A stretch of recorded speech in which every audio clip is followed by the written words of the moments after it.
வணக்கம். மாலை முரசு தொலைக்காட்சியின் 8 திக்கும் 8 மணி செய்தி தொகுப்பில் செய்திகளை விரிவாக பார்ப்பதற்கு முன் தலைப்புச் செய்திகளை முதலில் பார்க்கலாம். போதையின் பாதையிலிருந்து இளைஞர்களை மீட்க வேண்டுமென முதலமைச்சர் மு.க.ஸ்டாலின் பேச்சு. போதைப் பொருள் பழக்கத்தை ஒழிக்க எல்லோரும் கைகோர்க்க வேண்டும் எனவும் பொதுமக்களுக்கு அழைப்பு. இளைஞர்களுடைய எதிர்காலத்தை சீரழிக்கக்கூடிய போதைப் பொருட்களை நாம நிச்சயமாக ஒழிக்கணும். அதுல எந்த கருத்து வேறுபாடும் கிடையாது.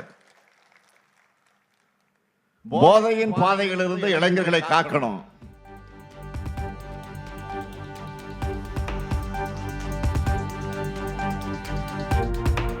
தஞ்சை தமிழ் பல்கலைக்கழக இணையதளத்தில் எம்ஜிஆரின் பெயர் படம் நீக்கப்பட்டதற்கு அதிமுக பொதுச் செயலாளர் எடப்பாடி பழனிசாமி கண்டனம்.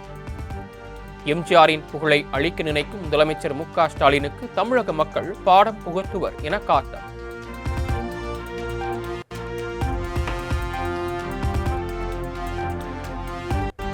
சனாதன சக்திகளால் ஜனநாயகத்திற்கு ஆபத்து. சமத்துவ நடைபயண தொடக்க விழாவில் மதிமுக பொதுச் செயலாளர் வைகோ ஆவேசம்.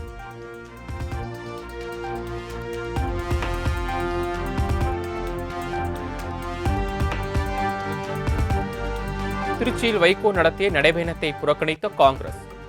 விடுதலை புலிகள் தலைவரின் பிரபாகரனின் படம் அழைப்புதலில் இடம்பெற்றிருந்ததால் செல்வ பெருந்தகை அறிவிப்பு.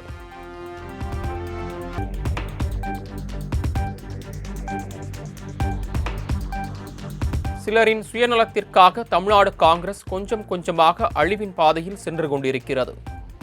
ராகுல் காந்தியின் அச்சமற்ற அரசியலுக்கு நேரெதிரான பாதையில் தமிழ்நாடு காங்கிரஸ் சென்று கொண்டிருப்பதாகவும் ஜோதிமணி ஆதங்கம்.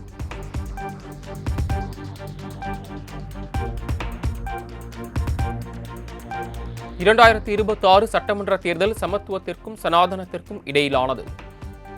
வைகோவின் சமத்துவ நடைபயண நிகழ்ச்சியில் விசிக தலைவர் திருமாவளவன் பேச்சு. சனாதனத்திற்கும் சமத்துவத்திற்கும் இடையிலான ஒரு யுத்தம் தான் வருகிற ஏப்ரல் மே மாதம் நாம் சந்திக்க போகிற யுத்தம்.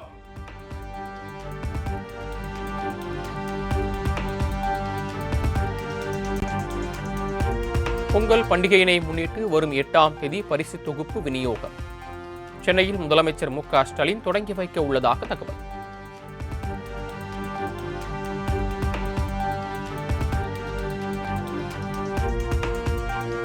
தமிழக மக்கள் ஆவலுடன் எதிர்பார்த்துக் கொண்டிருக்கும் பொங்கல் பரிசு தொகுப்புடன் ரொக்கப்பணம் வழங்கப்படுமா? முதலமைச்சர் மு.க.ஸ்டாலின் இன்று அல்லது நாளை அதிகாரப்பூர்வ அறிவிப்பை வெளியிடுவார் என எதிர்பார்ப்பு.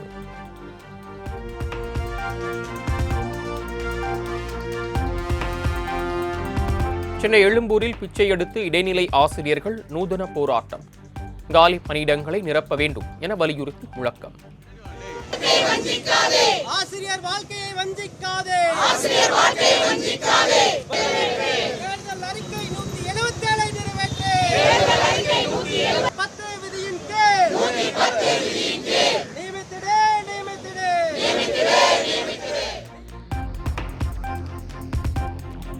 சம வேலைக்கு சம ஊதியம் வழங்க வலியுறுத்தி இடைநிலை ஆசிரியர் கூட்டமைப்பினர் 8வது நாளாக போராட்டம். சென்னை மாவட்ட ஆட்சியர் அலுவலகம் முன்பு போராட்டம் நடத்திய ஆசிரியர்களை கைது செய்த போலீசார்.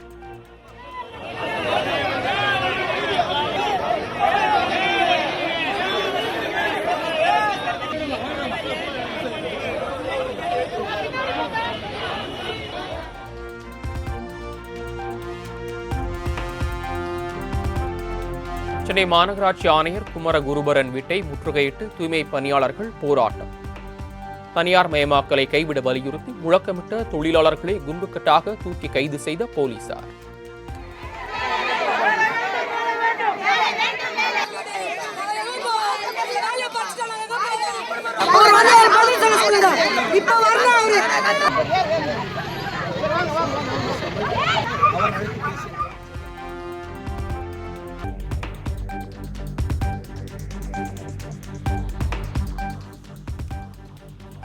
பழைய ஓய்வூதிய திட்டம் தொடர்பாக நாளை முக்கிய அறிவிப்பை வெளியிடுகிறார் முதலமைச்சர் மு.க.ஸ்டாலின். அமைச்சர்கள் குழுவுடன் நடத்திய பேச்சுவார்த்தைக்கு பிறகு ஜாக்டோஜியோ போட்டோஜியோ நிர்வாகிகள் பேட்டி. ஓய்வூதியம் தொடர்பாக நாளை அறிவிப்பு செய்ய இருக்கிறார்கள் என்ற செய்தியையும் சொன்னார்கள் என்பதை இந்த நேரத்தில் நான் தெரிவித்துக் கொள்ள விரும்புகின்றேன்.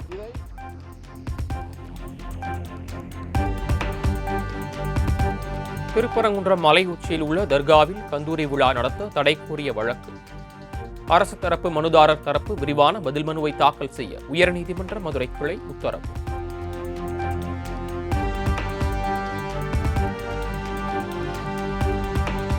மெரினா கடற்கரையில் உணவுப் பொருட்கள், பொம்மைகள், ஃபேன்சி பொருட்கள் விற்கும் கடைகள் தவிர வேறு எந்த கடைகளையும் அமைக்க கூடாது என சென்னை உயர்நீதிமன்றம் அதிரடி உத்தரவு. கடற்கரை மக்கள் ரசிக்கத்தானே தவிர அதனை ஷாப்பிங் மால்களாக மாற்ற முடியாது என கருத்து.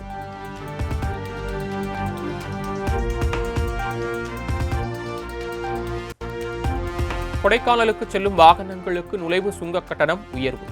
பேருந்துக்கான கட்டணம் ஏற்கனவே 250 இருந்த நிலையில் 50 உயர்ந்து 300 நிர்ணயம்.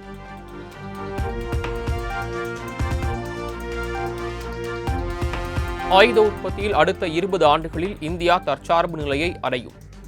ஏராளமான ஸ்டார்ட் அப் நிறுவனங்கள் சிறப்பாக செயல்பட்டு வருவதாக பாதுகாப்புத்துறை அமைச்சர் ராஜ்நாத் சிங் பாராட்டு.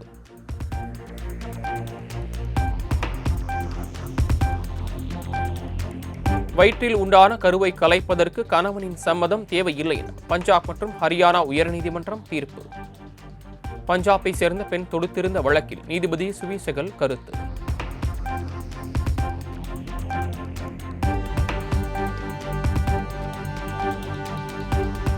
அமெரிக்கன் சிட்டிசன்ஷிப் பெற்றவரை திருமணம் செய்தாலும் கிரீன் கார்டு கிடையாது. அமெரிக்க அதிபர் ட்ரம்ப் நிர்வாகம் புதிய கட்டுப்பாடு.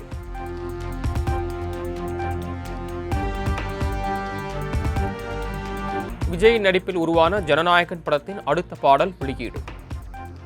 ராவண மவண்டா என்ற பெயரில் ரசிகர்களின் வைபுக்கு ஏற்றாற் போல அமைந்துள்ள பாடல்.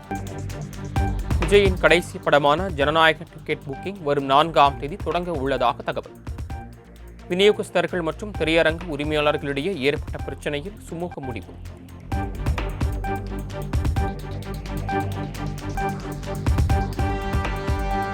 இந்தியாவின் அரசு தொலைத்தொடர்பு நிறுவனமான BSNL-இல் வாய்ஸ் ஓவர் வைஃபை சேவை அறிமுகம். தனியார் தொலைத்தொடர்பு நிறுவனத்தில் பல ஆண்டுகளுக்கு முன்பே அமலுக்கு வந்த நிலையில் BSNL நிறுவனத்தில் தற்போது அமல்.